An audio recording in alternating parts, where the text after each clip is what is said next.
ये चैनल केवल मनोरंजन के लिए है। हम किसी भी तरह के अंधश्रद्धा को बढ़ावा नहीं देते। मैं कल के कल ही बाबा के पास जाऊंगा।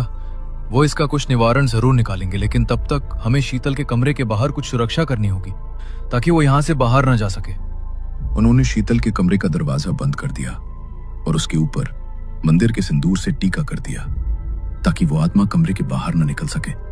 कुछ देर तक सब कुछ शांत रहा, लेकिन थोड़ी देर बाद कमरे के अंदर से अजीब सी आवाज आने लगी। एक लगातार ढक ढक की आवाज। सब लोग कमरे के बाहर हॉल में बैठे थे।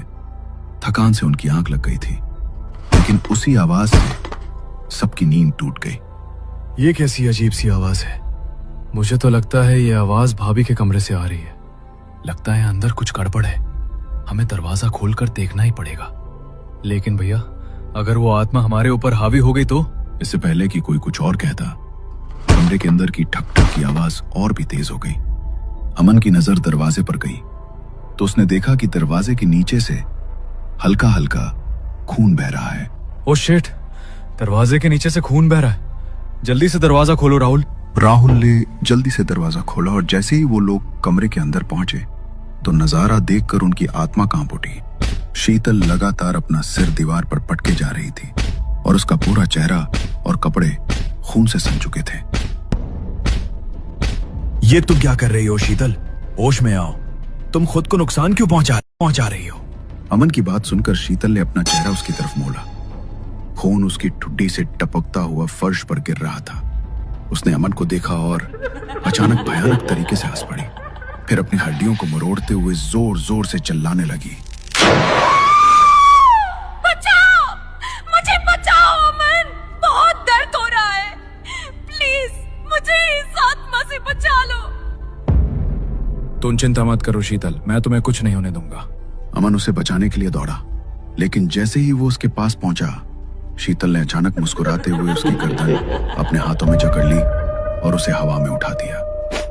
कल इसकी जिंदगी की आखिरी रात है और तेरी भी। पहले ये मरेगी, फिर तू मरेगा। और अगर कोई इसे बचाने के लिए बीच में आया तो वो भी मरेगा।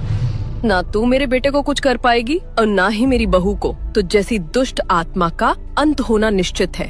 तू जहाँ से आई है तुझे वहीं वापस जाना पड़ेगा। अनीता की बात सुनकर शीतल गुस्से में उसकी तरफ झपटी, लेकिन जैसे ही उसने उसे छूने की कोशिश की, अनीता के हाथ में पहना रुद्राक्ष का ब्रेसलेट चमका और शीतल जोर से पीछे जा गिरी। उन्होंने तुरंत घर के मंदिर से माता रानी का सिंदूर लाकर शीतल के शरीर पर लगाया और शीतल वहीं बेहोश होकर गिर पड़ी। उन्होंने उसे बिस्तर पर रस्सियों से बांध दिया। अनीता ने उसके माथे का खून साफ किया और पट्टी बांध दी। फिर पूरे कमरे में लोबान का धुआं फैला दिया और चौखट पर कपूर जला दिया। कुछ देर बाद सुबह के 6 बज गए और हर जगह सूरज की रोशनी फैल गई। मुझे बहुत डर लग रहा है माँ। हम शीतल को बाबा के पास कैसे लेके जाएंगे? और आज आखिरी रात है। अगर आज हम शीतल को नहीं बचा पाए तो सब खत्म हो जाएगा। इस तरह हिम्मत मत हार बेटा। जब भगवान ने तुझे बाबा से मिलवाया है तो वो तुझे इस समस्या का निवारण भी देंगे। किसी को कुछ नहीं होगा। पूरा दिन शीतल में कोई हलचल नहीं हुई। वो बिस्तर पे लेटी रही। उसकी आंखों के नीचे काले घेरे गहराते जा रहे थे और उसने पूरे दिन कुछ खाया तक नहीं। जैसे जैसे समय बीतता गया, अमन की आंखों में डर और गहराता गया। थोड़ी देर बाद सूरज डूबा और जैसे ही अंधेरा छाया, शीतल के चेहरे पे एक भयानक मुस्कान फैल गई। वो अचानक जोर जोर से हंसने लगी।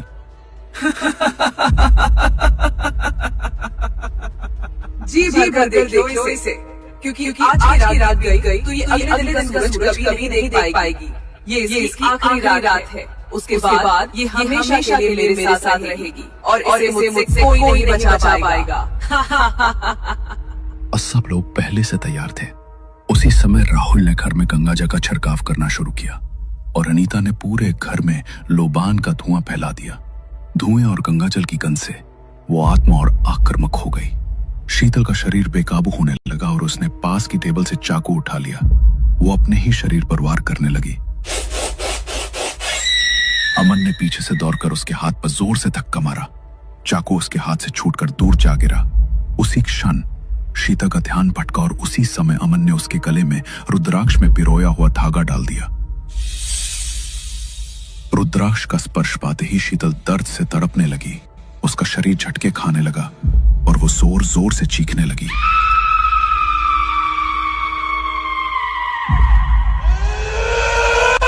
निकालो इसे, वरना सब चीर के रख दूंगा, कोई मुझे रोक नहीं सकता। सबने पूरी ताकत लगाकर उसे घसीटा और गाड़ी में बैठा दिया। राहुल ने फौरन गाड़ी स्टार्ट की और अंदर से लॉक कर दिया ताकि वो चलती गाड़ी से बाहर न कूद सके। शीतल गाड़ी में जोर जोर से चीख रही थी। अमन और अनीता ने उसे कसकर पकड़े रखा। तुम्हें लगता है ना कि तुम इसे बचा लोगे, लेकिन वहां पहुंचने से पहले ही मैं तुम्हें सबका अंत दिखा दूंगी। खबरदार, अगर तूने एक और शब्द भी बोला तो कुछ नहीं होगा मेरी बहू को। ओम नमः शिवाय, ओम नमः शिवाय, ओम नमः शिवाय। अमन और अनीता मिलकर ओम नमः शिवाय का जाप करने लगे। उस जाप की गूंज सुनकर शीतल के कानों से खून बहने लगा और वो और जोर जोर से चिल्लाने लगी। उसकी चीख इतनी भयानक थी कि मानो सबके कानों के पर्दे फट जाएंगे, लेकिन फिर भी उन्होंने जाप जारी रखा।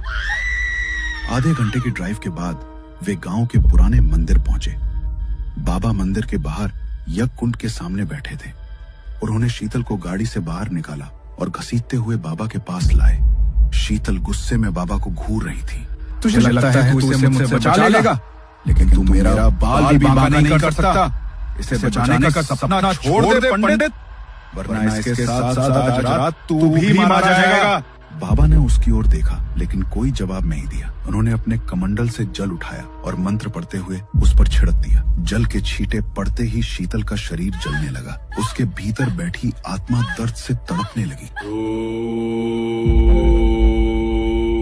तू एक मैली आत्मा है। तू इंसान को कमाक सकती है, लेकिन ईश्वर की शक्ति के सामने तुझे झुकना ही पड़ेगा। बुराई चाहे कितनी भी ताकतवर क्यों ना हो, भगवान के सामने टिक नहीं सकती। आज रात तुझे इस लड़की का शरीर छोड़ना ही होगा। नहीं, कभी नहीं। अगर मैं इसका शरीर छोड़ूंगा तो इसकी आत्मा को भी अपने साथ ले जाऊंगा। बाबा ने फिर से अपने कमंडल से जल उठाया और उसे अभिमंत्रित करके शीतल पर छिड़का। फिर उन्होंने यज्ञ कुंड के पास रखी छड़ी उठाई, उसे आग में तपाया और तपती हुई छड़ी शीतल की ओर बढ़ा दी। आप बैठ इधर, वरना आज तेरी आत्मा को मैं ऐसी पीड़ा दूंगा कि तू तड़प उठेगा। मैं किसी से नहीं डरता, तू मेरा कुछ नहीं बिगाड़ सकता। उसकी ये बात सुनकर बाबा ने जमीन में छड़ी दे मारी। उसी क्षण शीतल का शरीर दर्द से तड़प उठा और वो आत्मा जोर जोर से बिलखने लगी। बाबा लगातार छड़ी को जमीन पर मारते रहे। हर चोट के साथ उस दुष्ट आत्मा की पीड़ा और बढ़ती गई और उसका शरीर कमजोर पड़ने लगा। बाबा ने अमन और राहुल की तरफ इशारा किया। दोनों ने मिलकर शीतल को पकड़कर यज्ञ कुंड के पास बैठा दिया। उसी समय बाबा ने पास रखी थाली से भभूति उठाई और उसके माथे पर लगा दी। भभूति का स्पर्श पाते ही शीतल फिर से भयानक चीखों में चिल्लाने लगी। बहुत पीड़ा हो रही है ना तुझे, मैं जानता हूं। अगर चाहता है कि ये पीड़ा और ना बढ़े तो बता, कौन है तू और क्यों इस लड़की को परेशान कर रहा है? नहीं बताऊंगा, कभी नहीं बताऊंगा। मैं इसे बर्बाद करने आया हूँ। अगर मैंने तुझे बता दिया कि मैं कौन हूँ तो तू इसे बचा लेगा। तुझे मुझे जितना कष्ट देना है तू दे दे, लेकिन मैं कुछ नहीं बोलूंगा। लगता है तू सीधी तरह से नहीं मानेगा। अब मैं तुझे दिखाता हूँ। बाबा ने जोरदार आवाज में मंत्रों का उच्चारण शुरू किया। वे यज्ञ कुंड में सामग्री डालते जा रहे थे। हर बार जब सामग्री जलती, आत्मा की चीख और तेज हो जाती। तभी बाबा ने पास रखा एक नींबू उठाया और उसमें 5 लौंग गाड़ दी। जैसे ही लौंग नींबू में गड़े, आत्मा शीतल के शरीर से बाहर निकलने की कोशिश करने लगी, लेकिन उसके माथे की भभूति और गले में बंधा रुद्राक्ष उसे रोक रहे थे। भगवान भी चाहते थे कि ये आत्मा अब शीतल के शरीर से यूं ही न निकले, क्योंकि अगर एक बार बाहर आ गई तो वो शीतल की आत्मा को भी उसके साथ ले जाता और उसे काबू करना असंभव हो जाता। आज की रात ही अंतिम थी, जब या तो शीतल का अंत होना था या उस दुष्ट आत्मा का।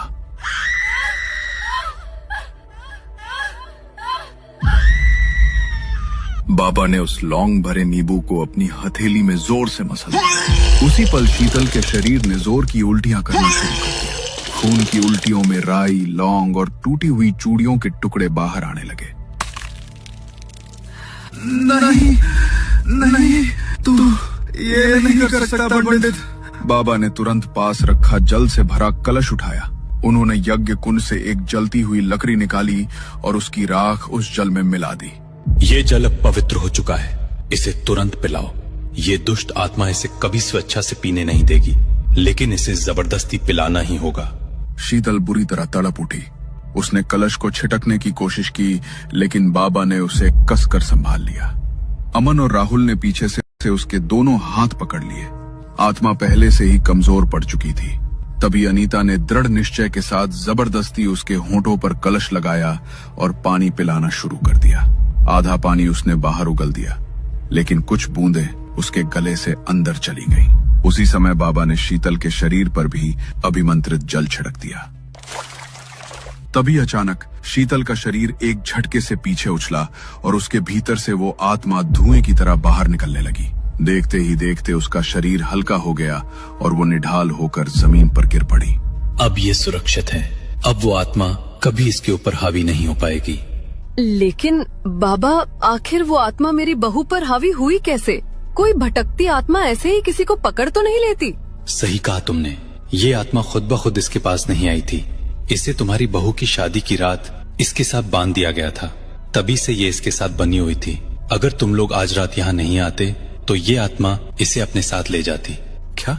लेकिन वो कौन है जिसने जानबूझकर शीतल के साथ ऐसा किया? मैं तुम्हें उसका नाम नहीं बता सकता, लेकिन वो जो कोई भी है, खुद ब खुद तुम्हें उसके बारे में पता चल जाएगा। क्योंकि शीतल का शरीर छोड़ने के बाद वो अब उसी के पास वापस जाएगी जिसने उसे शीतल के साथ बांधा था। अब वो आत्मा आज रात उसकी जान लेकर जाएगी। बाबा ने शीतल और पूरे परिवार को रक्षा सूत्र बांध दिया और वो लोग शीतल को लेकर वापस घर आ गए। वो लोग इस बारे में सोच ही रहे थे कि किसने शीतल के साथ ऐसा किया कि तभी सुबह सुबह शीतल के भाई का फोन आया। तुम्हारी भाभी नहीं रही शीतल।